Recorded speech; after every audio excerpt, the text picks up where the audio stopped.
Hello, welcome to the first official lecture in the Psychology and Careers course.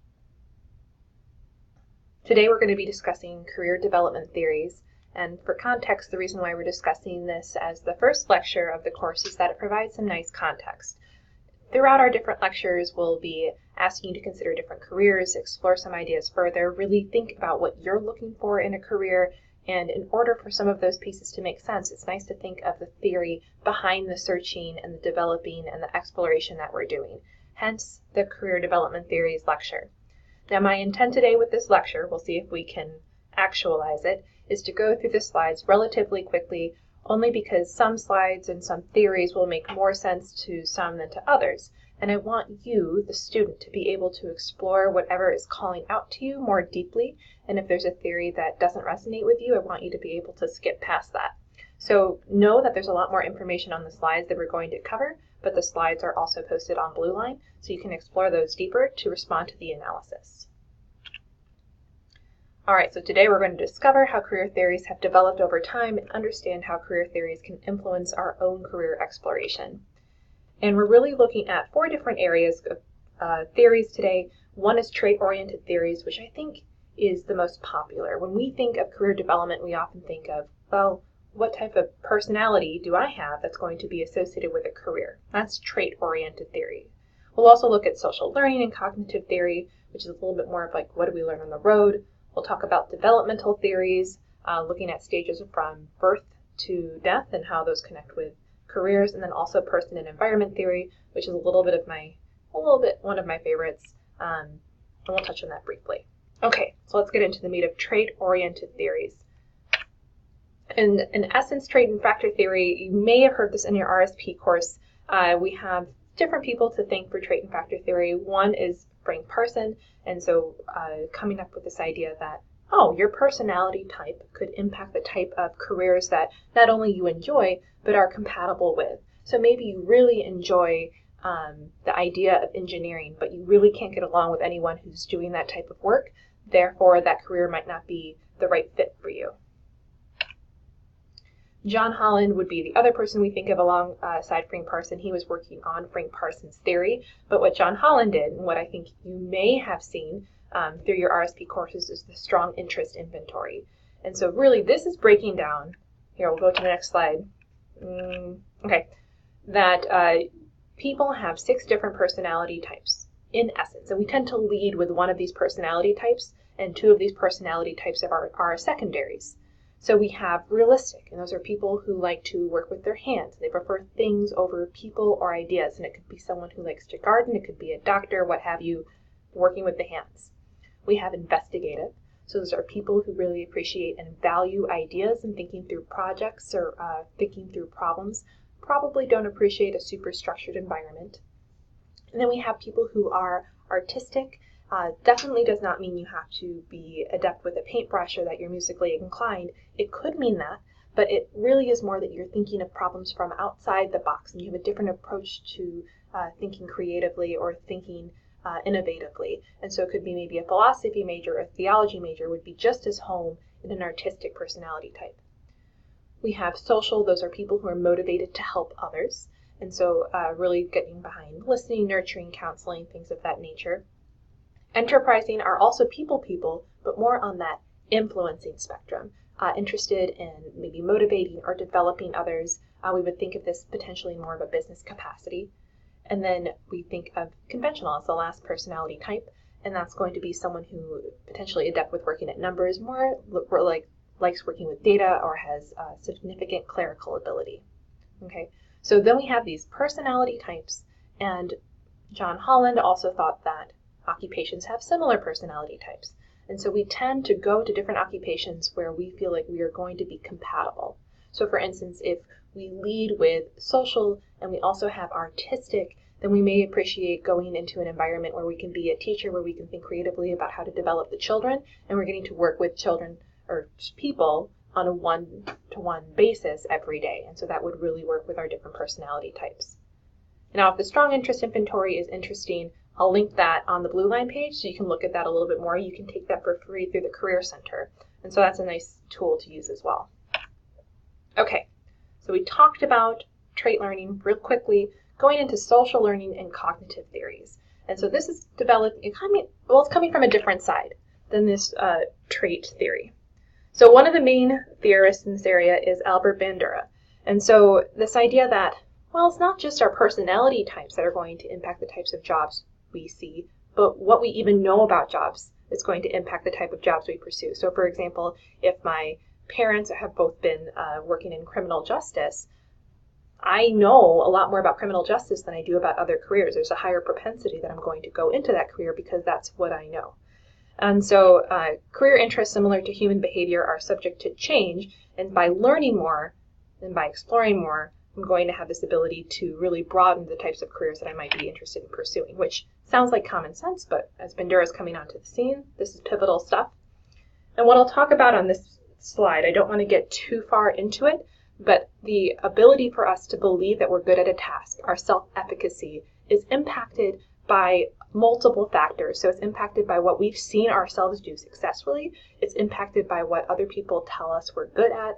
It's impacted by our vicarious experiences, and it's also impacted by our emotions. So we have all these different pieces that are telling us that we are or are not good at certain tasks. And I believe truly that I'm very good at a task, it's much more likely that I'm going to pursue a career in that space. So we can think of this kind of from a gendered perspective, but if a woman is told that they're not really good at playing softball, even though they might be actually quite good at it, but what they're told is that's for boys, then their self-efficacy in that area is going to be lower, and it's less likely they're going to pursue a career in that area. And then Crumboltz, and I really like Jeff Goldblum, so I wanted to get his picture in here somehow. But John Crumboltz is coming from this idea that, well, all these career theories are acting as if we just have a choice, but life is really, really messy. And so you really can't plan for what's going to happen next. And you could go your whole life thinking, well, I'm definitely going to be a psychologist. And then something pivotal happens, something earth-shattering, you realize, you know what? No, I really want to be a data scientist. And you can't plan for some of these unknowns. And so planned happenstance is this idea of making yourself as willing and able to go with the flow as possible. So managing life transitions is an essential career skill because you don't know what's going to happen next. All right, looking through here, and this open-mindedness should be celebrated, not encouraged, and so it's really good to have an open mind when you're looking at careers as opposed to just being focused and only creating a plan for one career trajectory. Crumboltz would say, be open to other careers and know what potential backup plans are so that if something does happen to your ideal career choice, you know what other options are. You aren't crushed because you didn't plan for the unknown. And then also what Crumboltz would stress is that lifelong learning is essential because we are lifelong career dwellers as well. We don't know what's going to come along. It's nice to be open, and if an opportunity arises, we're able to take that on. Okay, moving right along, developmental theories. Now, developmental theories, separate from social cognitive or trait, is looking at the different stages of our life. So they're talking about career can't be something that just pops up into our awareness when we turn 16, but it's something ingrained in us from childhood. So Donald Super was really the first person that created this lifespan approach to careers, and so that career development is a process that unfolds gradually. He has many different stages. I have a slide on that in a moment. His core concept is the idea of self-concept. So we have this fuzzy idea of who we are or what our potential is when we're younger, and as we get more mature, that idea of us, or that image we have of ourselves, becomes more focused as we have more vicarious experiences or more hands-on experiences as we talk to people, as we actually do work. It becomes more and more focused and sophisticated. Now here's the life rainbow. Again, I'm not going to dive deeper. If this sounds like something that's really interesting to you, I encourage you to do that, but recognizing some people might say, developmental theories, yes, that's for me, that sounds really interesting, that's how I identify with careers. Others might look at this and say, you know what, I'm more of a trait factor person. Career development theories, it's nice to know that they exist, but not necessarily something that everyone wants to dive into every single one. There's lots of information here for people who want it on the blue line. Okay, Gottfried's self-concept theory, slightly different than from Super, but still within that developmental frame, but really focusing on the idea, kind of going back to Bandura, that our concept of what we can even potentially do is impacted by what other people tell us. And so we think of factors like social class, level of intelligence, sex typing, so girls and boys are sent different messages, etc., and that impacts the type of work we think we can do. So this would be Gottfriedson stages, and you can see that as the boy and the girl are going through their own development, they're getting different messages about what they believe they can do from a career perspective, and that influences where they can go. So if a woman is told that you're a nurturer, and that's what you are good at, they might not explore non-nurturing careers because they identify really closely with that nurturing, which was given to them as female typing. And then similar to that, other supers stages, I don't want to go into this too deeply, but more just to say, if you see that sex type rating, this is a collection of different careers of Gottfriedson's careers to show where different careers look as far as prestige, and then masculine or feminine. So an elementary teacher is a relatively prestigious career, and it's typically more feminine, and so that's going to be on the upper right-hand quadrant.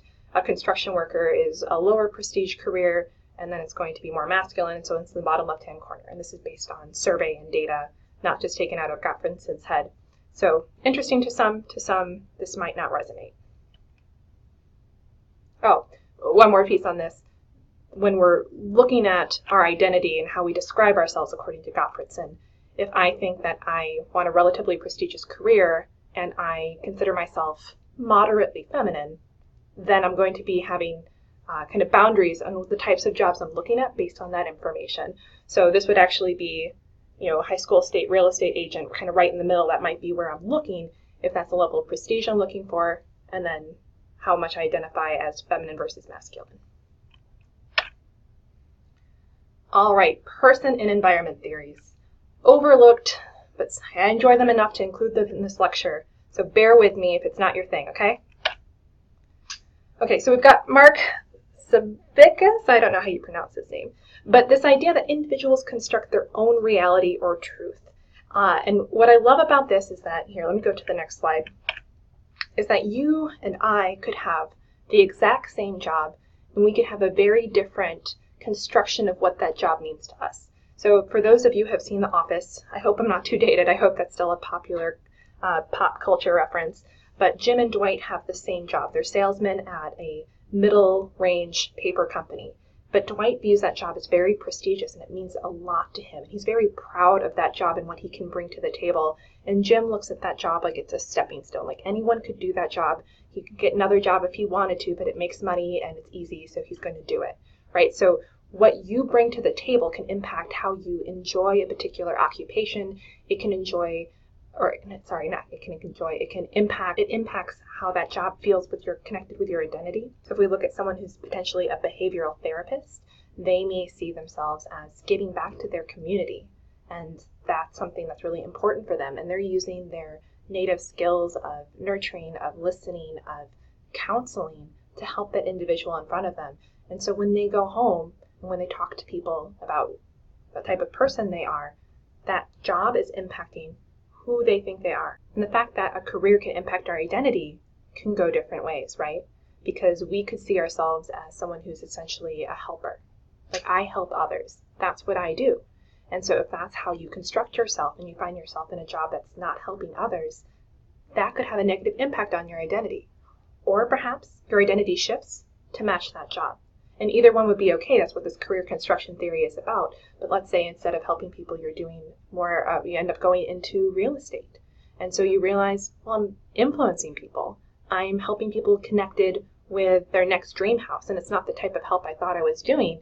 But for me, I get to talk to people, I get to be energized, and that's more who I am now. I'm not the person who's going to be counseling. Each identity is valid, but that's what this career construction theory would be about. And it talks about adaptability is important, right? So if you're so set in your identity that you have to have a job that completely subscribes to it, you could get roadblocked if you're not open to shifting your identity for a job that you really enjoy. So this is what I had today on career development theories. Again, I recognize that I went through that quickly, but what your assignment is for this week is to think about the career theories that we're talking about, look at the supplemental material, perhaps go through the slides more slowly, and pick a theory that really did resonate with you. Maybe you really want to learn more about Donald Super's lifespan theory. Maybe you're really interested in Albert Bandura's social cognitive theory, whatever it may be. But pick one, read a bit more about it, and then reflect on those questions I give you in the weekly analysis. And then there's additional supplemental material, so if there's a video you want to read or watch a little bit more about, or if there's a reading that's interesting to you, go for it. The only assigned reading is a brief summary of the different theories that we have lined up, and that should be pretty evident on blue line. Let me know if you have any questions. All right, have an excellent week.